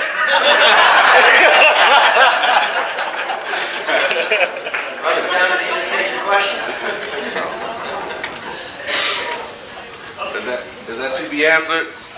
I believe the question is, the things he spoke of us doing, starting businesses from inside out. How do you all do that? Well, I'll take a turn. It's making sure that you have access to entrepreneurial training. And part of the greenhouse, and Mr. Kriseman will tell you, well, that's another thing you just started. Well, guess what? We just have a really good partnership with somebody who's relatively new to the Chamber of Commerce. So we started talking about how we can revamp the Business Assistance Center, how we can train entrepreneurs, how can we train people to not make entrepreneurial mistakes and maybe not go into business, but it's to make sure that people have access to everything from the business plan, a business mentor, SCORE, SBA, assistance and things like that. It's helping you, making sure that we've removed all impediments to growth. So it's easy to open up a business and to create jobs, and we want to help you start a business. If you want to grow a business and go from 5 employees to 10, you can do that. But you know what? I remember the days when we had the Chamber of Commerce and the Black Chamber of Commerce. And I thought, this is sickening. There's no reason that we can't all be a part of this entrepreneurial spirit, and that we all can't work together. So this partnership that I have in the greenhouse is actually making sure that we have active engagement and recruitment in all aspects and through all barriers to make sure that people have access to that training. Kobe, the city did have something that was known as a Business Assistance Center that was established to try and assist small businesses and startups. And that's been kind of worked into the greenhouse. At the time, it was the Business Assistance Center. Certainly in the last couple of years, there were 4 employees. Today, there are 4 employees in the greenhouse. And really the only difference is that the chamber has been brought in. It did work with USF and Eckerd and St. Pete College. And the big criticism that I've heard so far since it's been initiated is that it's lost its focus on small businesses, which are really the heart and soul of the city of St. Petersburg, and it's exactly what you're talking about.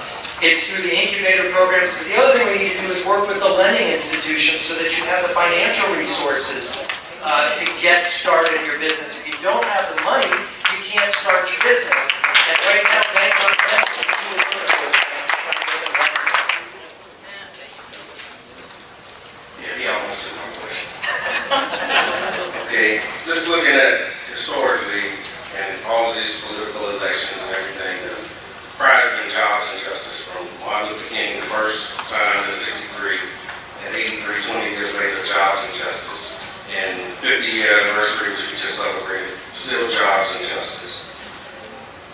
We would like to know, would you be in favor of funding neighborhood renewal projects that help organize and develop the skills that are present in the community and provide incentives for young men and women that want to start and operate their own legitimate businesses? Because one of the things that when I first started back in the day selling drugs, I was told young blood, job means just over broke. And a fundamental principle that I learned was that when you work for a profit, you make more than when you work for a wage. And a lot of my peers understand that. And so these jobs that you're talking about are not really appealing. We want to be in business and we want to do something for ourselves. Would you be in favor of having us organize those type of projects? Yeah, I won't take a whole lot of time answering this. I'll say yes. And I'll say yes, but Brother John, hopefully you remember the first time we met. You were part of the Child's Park Leadership Initiative, and I was heavily involved in that. Yes, sir. And I want to thank you for continuing your efforts and your endeavors in Child's Park. That was, I think, maybe your first initiative into neighborhood association and making a difference. Putting neighbor back in the hood. And I noticed that you were in it for the right reasons. I want to publicly acknowledge you and thank you for allowing us to be a part of that and for your continued work. And I just wanted to make a quick announcement. We're going to be starting to circulate the ballots for our second straw poll. What we really want to see is if this discussion tonight has changed any of your opinions from when you first got here. Maria, our volunteers, passing out ballots on the left. Young Sophia is over here on the right. So please be sure to fill out those ballots and we'll gather them from you as you are leaving this evening. Thank you.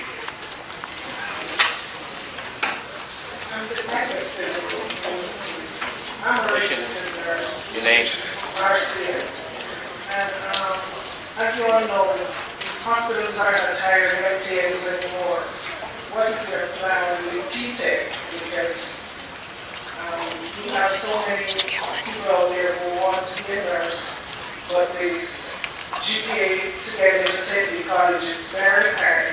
So I wanted to know what your plans are for PTEC, which are going to upgrade the MPN program to the higher standards. Well, PTEC is run and organized under the Pinellas County school system. And as a part of St. Pete's Promise and as a part of my partnership and really true friendship with Dr. Mike Grego, I think you're going to see some enhancements at PTEC. Another friend of mine, David Barnes, is really overseeing a lot of this revival of PTEC. I honestly don't know what they have intended for the healthcare industry, but I do know my daughter is a recent graduate of Florida and registered nurse. She just passed her boards a couple months ago. I know that there is a huge need in healthcare of caring, compassionate people. And anything that we can do, I mean, they still have to be qualified and pass the boards and whatnot, but even to a lesser degree, having healthcare professionals or CNAs and things like that, I'd like to see some more programs with that. And that can absolutely be done. And I think it's working, Marcia, I think it's working with the school system to try and make sure that we create more of those programs. The thing with when it comes to testing and GPAs is there's a lot of folks who just for whatever reason don't test well. And it doesn't mean they're not smart, and it doesn't mean they can't do their job. It just means they don't test well. And it shouldn't be something that necessarily holds you back from a potential career. There is a huge need, and it's going to grow as we age as a city. There's a huge need for nurses. So anything that we can do to work with PTEC and with the school system to create more opportunities, we need to be doing. My name is Fitzgerald Taylor, and my question, As you're aware, on January 24th, 2011, Hydra Lacey died after a situation that left 2 police officers dead and 1 U.S. Marshal wounded. It was said that over 100 rounds of ammunition was fired. After the mayor ordered the house bulldozed and all of the rubble and evidence be hauled away in trucks the same day, if confronted with a similar situation experienced in the Hydra Lacey case, would you do anything different or preserve and or investigate the events that took place? And this would be for both of you.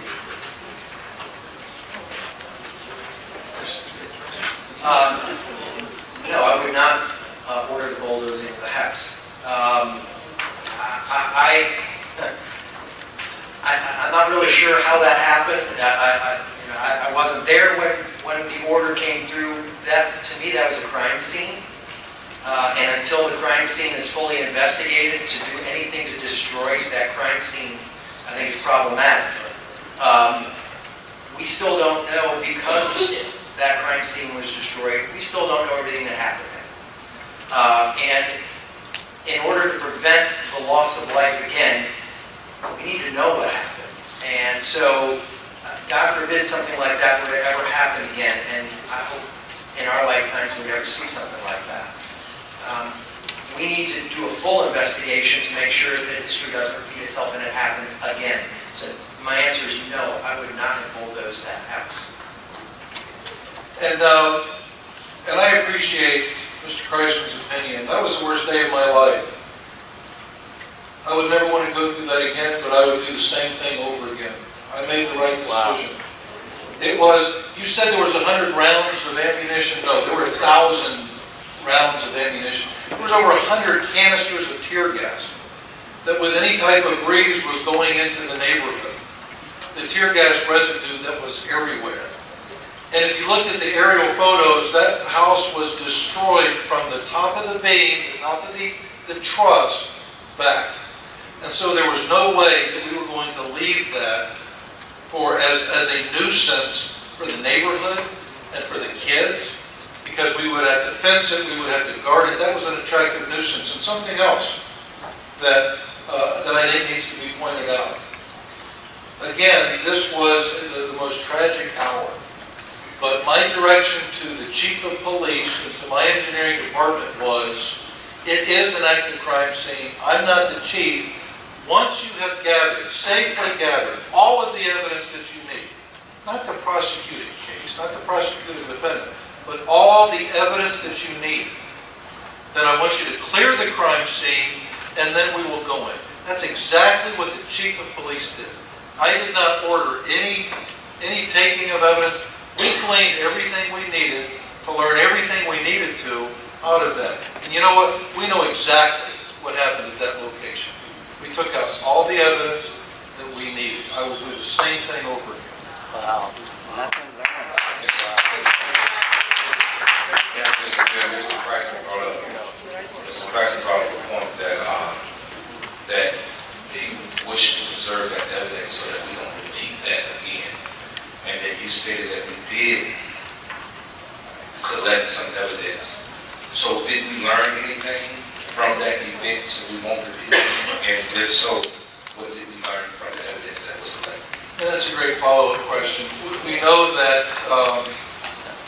Gadswitz was in the attic. We know that he had to hold a gun with one hand and a flashlight with the other. We know that our officers probably need to be equipped with better ballistic shields and flashlights that are on the end of their guns. So we upgraded a lot of our equipment after that. We learned how to go into attics, when not to go into attics. We learned how to use ballistic shields. And so yeah, we learned a lot to make sure that that particular incident isn't repeated. But you know what? That's one of the most dangerous jobs around. And again, that was by far the worst day during my tenure as mayor. And then 4 weeks later to have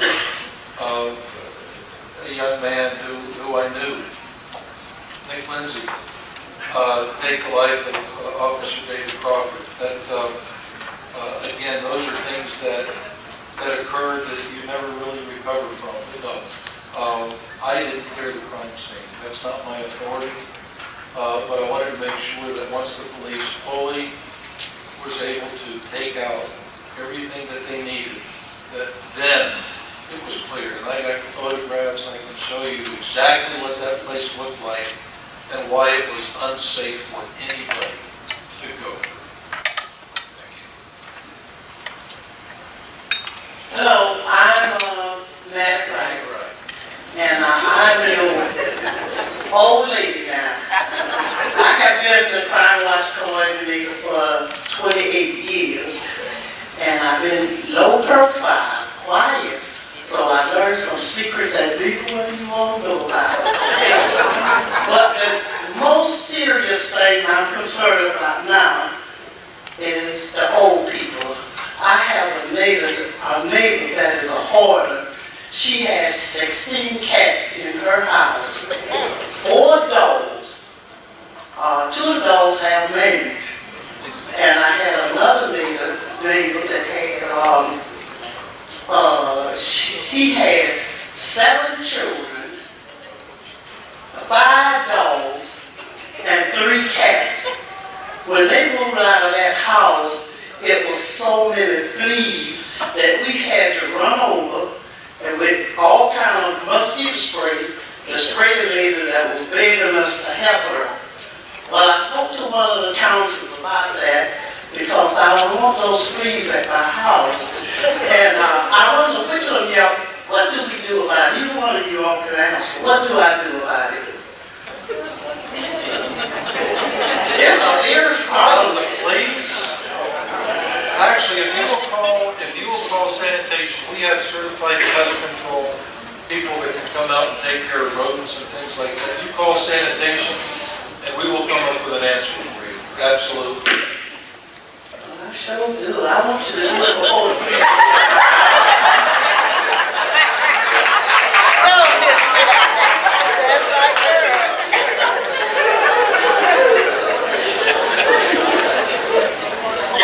My name is Miss Schmiege. One of the ladies asked a question that I wanted to ask, but I have another card. I'm talking to the mayor. I don't care who answers. But the inmates at Carmela's County Jail, I'm speaking for them. Can you stop them from letting them out of jail 2 and 3 o'clock in the morning? I mean, the bus is not running. Some people don't have cars. They could be walking home and get arrested again. Yeah. So they need to stop that. I can't stop that, but I can certainly have, but let me finish. Okay. But I can have a really strong conversation with Please do. Sheriff Bob Dolteri, and again, being the mayor and having a close relationship with the sheriff. That's gonna make it If that's going on, no, you're right. That doesn't make any sense. We can have that conversation. Thank you. Thank you. Thank you all so much. We're going to have one final question. Good evening. My name is Constance Coleman. The pier is an important landmark for the city of St. Petersburg, and as such, numerous St. Petersburg residents and visitors enjoy the pier each year. Recently, the current design to revamp the pier was not approved and will not move forward. However, prior to that vote, Mayor Foster closed the pier. Therefore, businesses closed, no revenue is being generated, and in fact, the pier has become an eyesore because it has a fence around it. If elected, or in Mayor Foster's case, re-elected, what are your immediate plans for the use of the pier, and will you open it, or will you keep it closed? Thank you. It's a great question, and wow, 60 seconds isn't enough. As we go forward, we're going to have a lot of public input. We're going to survey the community. We're going to come up with an idea of functions and form. So we're going to get a lot of public input. We will build a pier. Now, as far as what I've been accused of, the premature closure, my direction, once we entered into a contract, City Council approved with Michael Molson, was to build the lens. That's all we had, folks, and that's what my job was to do, program it and build it. So we gave the tenants a year's notice to to start figuring out what they needed to do. And then by the end of January, Richard Donsmart, who owns Columbia and Cha-Cha's, your top anchor tenants, was saying, "Man, I can't make it to the end of May." And so he was leaving regardless of the outcome of the vote, regardless. We didn't have petition signatures by the time Richard Donsmart said he was pulling out. So if you think $1.5 million is kind of an untenable subsidy, take out your two anchor tenants, Cha-Cha's and Columbia, and your subsidy, your money, your tax money, that subsidy goes from $125 a month even higher. So I'm standing by the decision to close the pier. Cha-Cha's was gone, Columbia was gone, and to keep the first floor open, no. So reopening, no. We're going to build a pier. We're absolutely going to build a pier. A new pier. Constance, to answer your question, at this point in time, we cannot reopen the pier. It's just not feasibly possible to do that and get the businesses back in there after it's been shut down and they've moved on. Some of them have moved into new locations if they've been fortunate enough to do that. But we can give access to the area around the exterior of the pier so that people can continue to fish and at least enjoy the view and the things that they like to do outside around it. As far as going forward, I announced a plan early in my campaign where we would move forward with task force recommendations, and the decision would be made based on citizen input as to what you all want the thing to do. Once we know what we wanted to do, it's easy to go out to the architects, give them the restraints based on the money and what they wanted to do to come up with a design. You then go back to the public, you get input on the design, you make a selection. That all can happen within 9 months. And then we start the construction. At that point in time, we get it built by the end of 2015. All right, we really have to stop here, so we want to just have, yeah. I'm sorry. No, but no, we're going to allow it, and I'm not saying this is either, but have we thought of ways of bringing in revenue to the pier? Yeah. I mean, and first off, you got to decide as the community what we want it to do. Do we want to have restaurants there? Do we want to have retail there? Because if those elements are not something that the community decides it wants, then we're not talking necessarily about generating revenue from it. We're talking about something that functions more as an amenity like a park. If the community wants restaurants, then it's our job to make sure that we've got restaurants out there that can be successful, and that we have a facility that allows them to be successful, which I think is part of the problem with the structure that's there now. It's the design of that structure makes it very difficult for businesses to be successful and to be able to operate successfully. And I really don't think Mr. Kriseman and I, as much as he wants to think we're not in agreement, I mean, that's really, it's a lot of public input. And it's coming up with an RFQ with some maybe napkin concepts and things like that, so we know the function. First function, then form. And I think we're kind of in agreement with that. That pier was designed when we didn't have Beach Drive, when we didn't have the restaurants, and we didn't have Baywalk, and that was pretty much all there was to do. I've been here my whole life. That's the only pier I've ever known. I played putt-putt on the ground, putt-putt on the roof, ice cream on the top. But you know what? That thing from the 1970s has never made money. Never. But you know what? People love it. And it's public. It's not in the hands of the private sector. It's yours. It's your waterfront. It's accessible to all. So you know what? We're never gonna make enough money to pay for it. My hope was that we could reduce the subsidy. The Lens did that, but I think whatever we build and whatever we program it with, we got to reduce the subsidy. Hi, my name is Trayvon Martin. What is your position on the stand ground law? How would you prevent me from being killed again?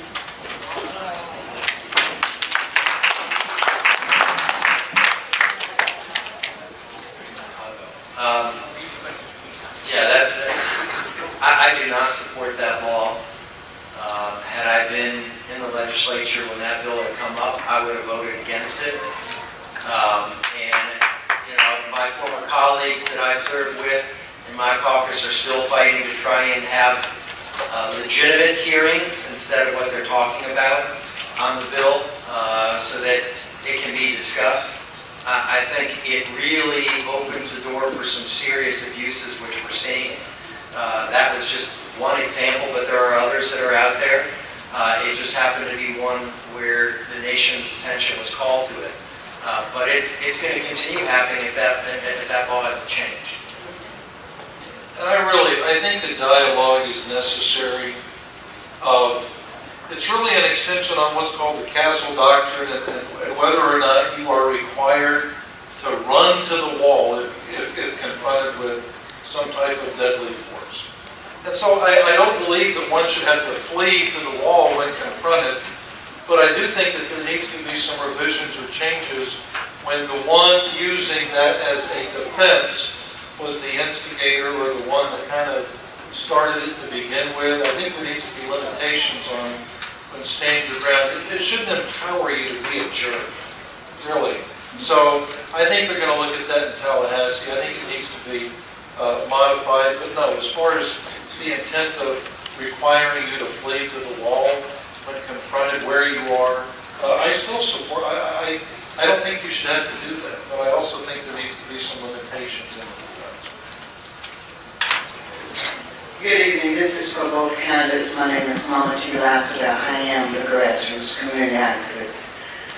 I want to know what will or are you willing to assist me in getting my community to, number one, be accountable, take responsibilities, and lose this sense of entitlement?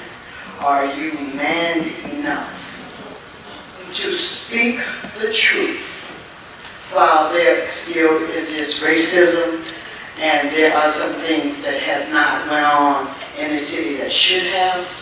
But are you going to be honest enough and are you bold enough to stand with me and let my community know it ain't all about government. It's about us being a people again and going back to basics. That's what I want to know from both of you. I think the answer is yes.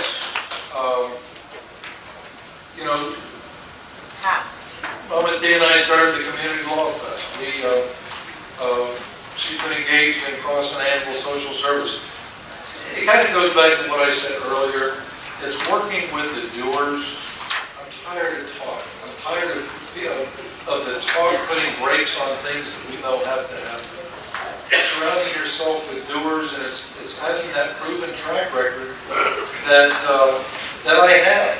It's not, you don't know me, you've never seen me before, but we can do better, so trust me. No, that's not me. So it's making sure that we engage the community where people are at the table, where we are surrounded by doers, and we're not going to talk, and it is being honest. And I've been honest today. I'm not going to win the straw poll. I know that because I have been honest. But you know what? It doesn't matter. At the end of the day, it's all about the people, and it is all about doing the right thing and being brutally honest, knowing that some people need to be accountable for bad choices. But it's working with the community to make sure that those choices aren't replicated by our young people. And Mama T, my answer is yes also. We haven't had in this city, there's been for years again, I talked about perceptions, and I'll talk about honest dialogue. There's been a lot of sweeping things under the rug that have gone on for a long time. And people coming to the table with agendas that they're not willing to put aside, whether it's personal agendas for financial gain or it's just pure ego. But until those things are put aside, we're never going to make the progress that we need to make and start holding people accountable. But that means, and that means when we talk about education, it means holding parents accountable for their kids. And again, there's only so much that the school can do. If it's not happening at home, it ain't going to change. And that's everybody in the community has to be accountable. I believe in something that I always call my core principles: community of all, opportunity for all, responsibility from all. That's the way we have to move forward. All right. Mayor? President? Appreciate you all. Good candidates.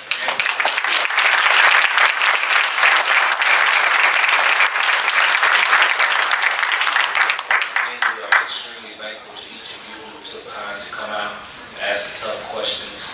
And the election, we know, is coming up November 5th. So we know you will come out in numbers and you'll make your vote known. Again, let's give our hands.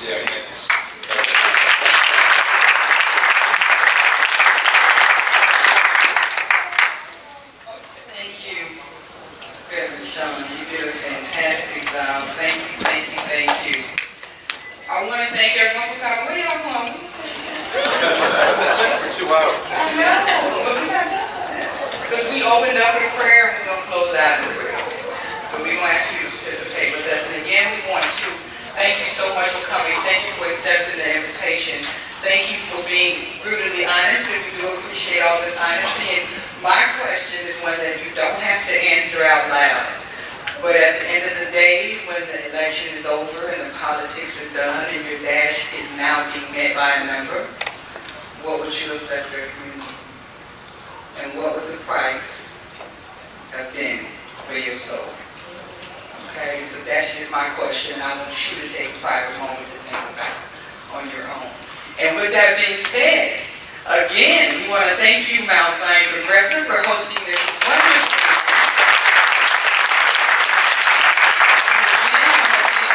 ministry of Mount Zion for such a wonderful meal. And we're going to ask that you stay informed and get informed with the coverage of this event, with the straw poll event results from the Weekly Challenger and the Power Broker magazine.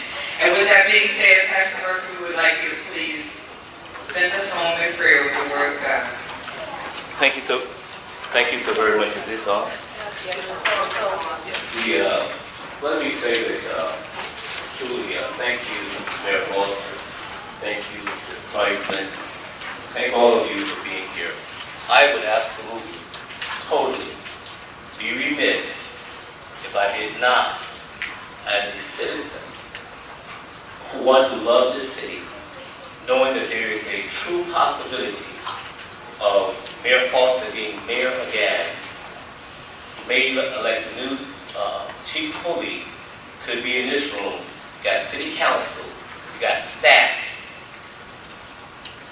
The one thing I got to tell you, Mayor, I'm very disappointed that you would say that you would do everything exactly the same. Now, and I'm only saying this not as pastor, but as a true common sense citizen. There was no reason to rush into that house and shoot it up. There was all kind of other options. And I beg you, please change that you do the same thing. That's very, very hurtful to all the lives that were lost. No life had to be lost in that situation. City Council, Chief of Police Luke, everybody that's got real common sense, no. There was no reason to rush into that house. Tear gas, I'm an ex-Marine. Tear gas could have been blown in. There was just no reason. I love you for the work that you do. No. That's fine. Let me say this. What I said was I would make the same decision when asking city, this isn't on, when asking city departments to come in and clear the lot. My assistant chief of police is right there, and he will verify I had nothing to do with that police operation or any decision to shoot up that house or to rush in or to blow tear gas. Zero. I came to the scene late, and I hunkered down and prayed with the officers before any of that happened. I am the mayor. I am not the chief of police. That was not my decision. Okay. Thank you for clearing that up for me, because I could not leave here as a true citizen thinking that that operation would have went exactly the same way. So thank you for clearing that up, okay? Let us all stand and be dismissed. Thank you. Father, let us pray. Father, we thank you so very much for who you are. And we thank you, God, for truly being a one that is of complete order. And we all have our different opinions. We all have our views. But we thank you for those that have truly committed themselves to serve in government. We pray that you would give us the right mayor that will bring our city together. We pray, dear Lord, that all of the concerns that have been heard tonight, that they would take them seriously. And Lord, not that the evil. Many of us have hurt feelings because of things that have been said, that have been done, but you're still God. You are still God. And both of these men are willing to give of their time, their talent, to serve. And it's not an easy job. So we pray for both of them. And whoever becomes mayor, that we all come together and rally behind them. We ask now that as we go forward, that we don't take grudges, that we're humble enough, Christian enough, to agree to disagree and move forward. In your holy name we pray, amen. Amen. Thank you.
Oh, okay.